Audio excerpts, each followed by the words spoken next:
Alam mo na kung bakit ka kakaganyan.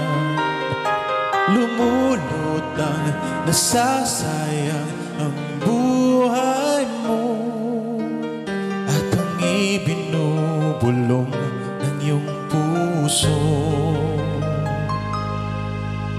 Natutulog ba ang Diyos? Natutulog ba?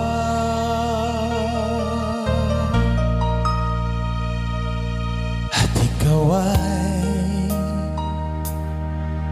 kaagad sumusuko.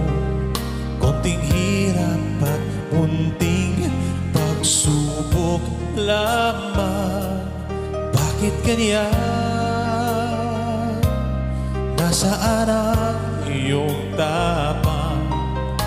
Naduduwag, nawawalan ng pag-asa, at iniisip na natutulog pa.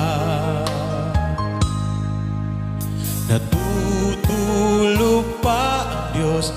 Natutulog ba?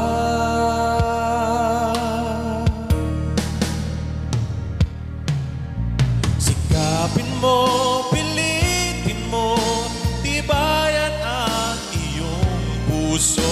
Tanging ikaw ang huhubog sa iyong bukas.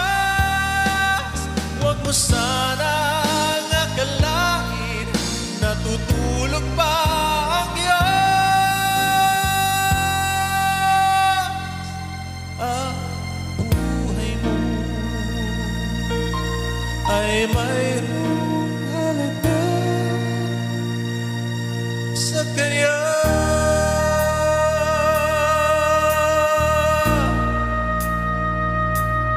Dapat nga ba na ikaw ay maghihintay at himugin ka, pilitin ka ng tadhana? Gawin mo na ano ang nararapat. Magsikap ka at magtiwala sa may kapal. Nakahanda ang Diyos umala